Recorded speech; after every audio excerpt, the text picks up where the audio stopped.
So what does it mean to formalize or digitalize physics?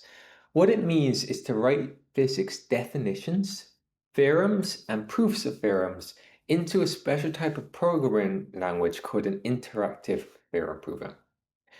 An interactive theorem prover is like LaTeX or Microsoft Word.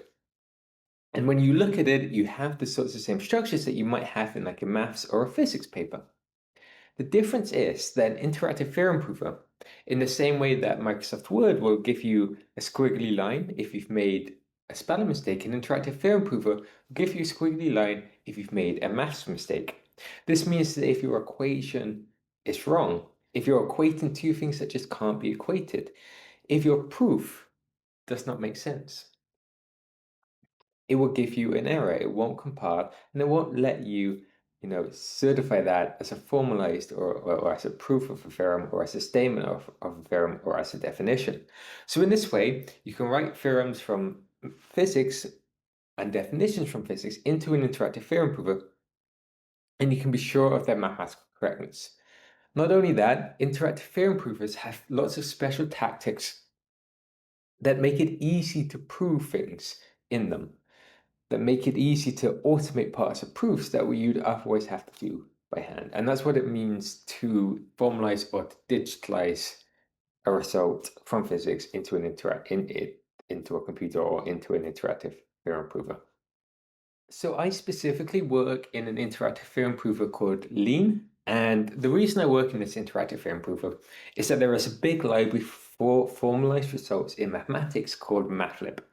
And part of my work, part of my research has been to create a library called PhysLean.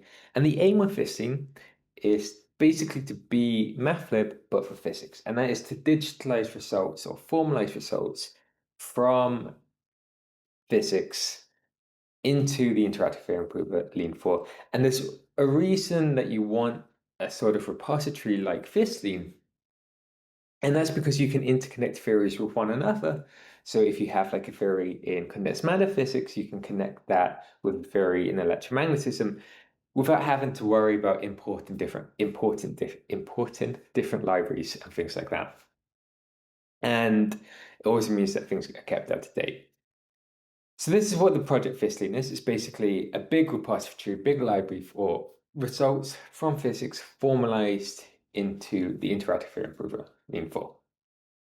So when I talk, or when a mathematician, let's say, talks about writing a theorem or definition from mathematics into an interactive theorem prover, they will usually use the word formalize. So I'm going to formalize this theorem into the interactive theorem prover Lean. I tend to refrain from using the word formalize when it comes to physics, because if you're formalizing physics, it tends to mean something different to a physicist than it would to a mathematician. So I tend to use the word digitalize to mean the process of taking a theorem or definition from physics and writing that into an interactive theorem prover. So why create the project PhysLean? So for me, if I look in 100 years' time and I ask myself, how do I think physicists are going to be doing physics? What tools do I think they're going to be using? And it seems very likely that the tools that they're going to be using are going to be very different from the tools that they are using today. And I think one of the tools that they are going to be using a lot more is interactive theorem provers and computers in general. I feel like in 100 years' time, really writing or digitizing results into these interactive theorem provers is going to be the way that physicists work. And this is kind of the reason that, I work on and I created this project PhysLean, because I feel like the sooner we get started, the sooner we start to get the infrastructure there, the quicker, the easier this process is going to be. And that's kind of like the long-term motivating reason for me to create this project. But there are other motivating reasons, and these are related to the benefits that you get from using an interactive theorem prover that go beyond, the mathematical correctness that is ensured by using these interactive theorem provers. So to give you some examples, Google DeepMind published a paper last year where they used an interactive theorem prover, Lean, the one that PhysLean is written into, to help get a silver medal or an equivalent to a silver medal in the International Math Olympiad. And the reason they use Lean is because the AI model can speak to Lean and then you can give it feedback about whether its proof is correct or not. So the synergy between the tools, which are interactive theorem provers, and the tool, which is an AI, really seems to be the way that, AI for mathematics is going, and a way where it has a lot of potential. So I can see that interactive theorem provers may be able to enable us to prove results in theoretical physics, or enable AI to prove results in theoretical physics, where we can guarantee the correctness of those results.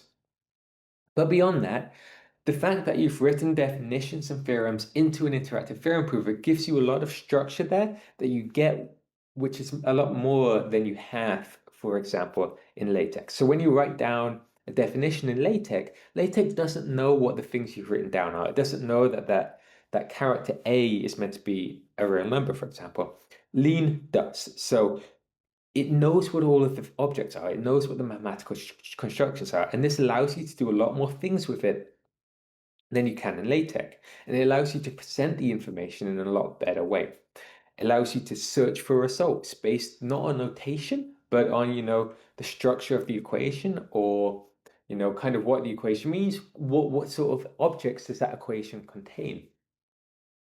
It allows you to, hover over results, and it tells you what the definition and those sorts of things. It allows you to create interactive notes where you can do this sort of hover. You can click on definitions. It can take you back to places. It allows you to chase proofs of theorems. You can work through a proof step by step in these interactive theorem provers, and you can see how the goal of the proof changes, like the thing that you're trying to prove changes. And you can also, see what that proof depends on. You can see what lemmas, what results it depends on, and you can click and you can go back to those results. There's never going to be a case in these interactive theorem proofs where something is ambiguous. And it's really for all of these motivating reasons. And the whole philosophy that you can build around an open source library like PhysLean, and that sort of cultural shift from, programming and open source projects, and the benefits that has that you can also bring into physics. So this is why I work on and I created the project PhysLean, and yeah, that's hopefully answers that question. So when I formalize or digitalize a result from physics, the process I go through is kind of the following. I first identify the basic data structures. This is kind of like what a computer scientist would do. Identify the basic data structures that result needs. So for example, I had a paper where I digitalized Wick's theorem. And the basic data structure in Wick's theorem is something called a Wick contraction. So the first thing I do is I identify all of the data structures that you need to formalize this result. And then I do what the mathematicians that build MathLib call build an API around our result. And that basically means you write down all of the definitions and all of the theorems, all of the little results that you may possibly need when it comes to that data structure.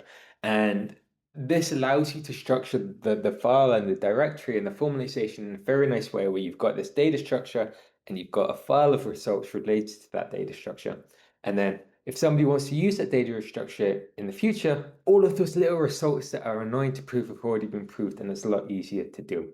So for example, for Wick's theorem, and Wick contractions, you have data structures like you have this Wick contraction, which is basically a list. The data structure is a list with disjoint pairs of elements in that list.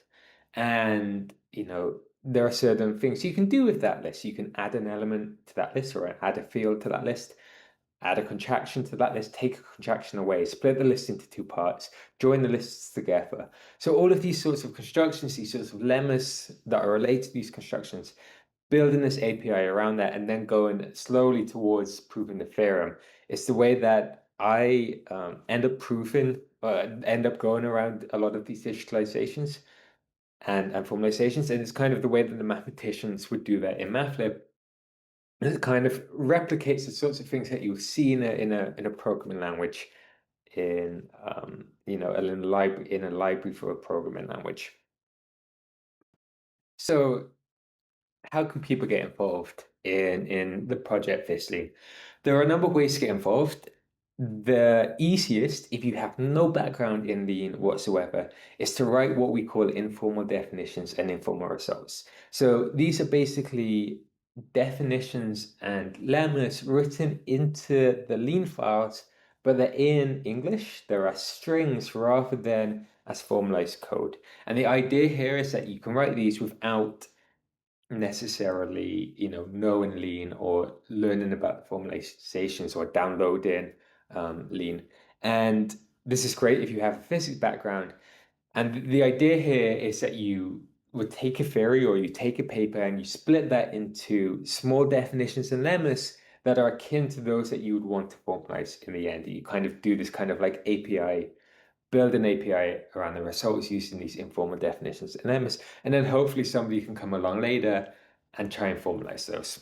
If you really want to get your hands dirty and start learning Lean, the best place to start is with the natural numbers game, which is a way that you can learn, what Lean is all about using the natural numbers. And then from there, PhysLean has a big to-do list of like little things that are easy, some of the things are more complicated, and that's a great place to start. But there's also a lot of low-hanging fruit in lots of different areas of physics. So perhaps you're interested in statistical mechanics or kinetic theory or thermodynamics or classical mechanics. There's lots of stuff to be done that's very easy physically in terms of the physics that you can try and formalize and you can try and contribute to the project. If you're more interested in, getting stuck in right away, there's obviously documentation, writing better documentation about, for example, the harmonic oscillator. Can you improve, what is said about the harmonic oscillator and all of these sorts of stuff. The one word of advice I would have to anybody who really wants to get started is contribute to the project early on. Like, don't wait until you have a lot and you've been working on it for ages to make a pull request to the project. Do it in really small chunks. One, it helps you keep motivated to do it because it kind of shows that your work is being put into the project, is actually being valued. And it helps us because we don't have to check like massive amounts of work when you're trying to put that in the project. We only have to check small bits. And so I think that's the best strategy. It's something they also recommend with MathLib, this project to formalize mathematics. Is do things in lots of small chunks. Don't wait until the end till you put that into the project, because it's easier for everyone if you do it in small chunks. So that's how you can get involved. Other ways, there is a discussion forum on the Lean Sulip, dedicated to fisting. You have to go into the channels and subscribe to it. And that's kind of where most of the discussions come. If you have questions, you just want to come say hi, you can always go on there. So these interactive theorem proofers, which check for mathematical correctness, they work on this thing called type theory. So type theory is a mathematical language that is equipped basically for computers.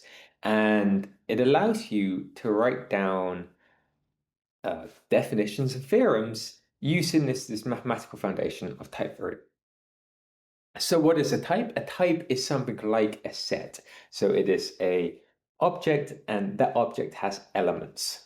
So for example, the type of natural numbers has the elements 0, 1, 2, 3, and so on and so forth. And you can define that inductively. You can say the type of natural numbers has 0, and then for every other natural number, it's got a successor of that. So 0 has a successor, which is 1, and so on and so forth. And these types are kind of the foundational objects of these interactive theorem proofers. And basically every definition you're making in an interactive theorem prover is a term of a type or an element of a type. And a proof or a theorem is just a special type of type called a proposition. And a proof of that type is specifying a term, or a proof of that theorem, rather, is specifying a term given an element of that underlying type. So this is kind of how these interactive theorem proofers work on the foundational level. But when you're actually working with them to prove results in physics, let's say, you don't really ever have to deal or really know much about the underlying type theory. You can get away with knowing more high-level maths like, derivatives, rings, and All of a group theory, things like stuff that physicists usually come in contact with rather than the underlying inner workings of the program.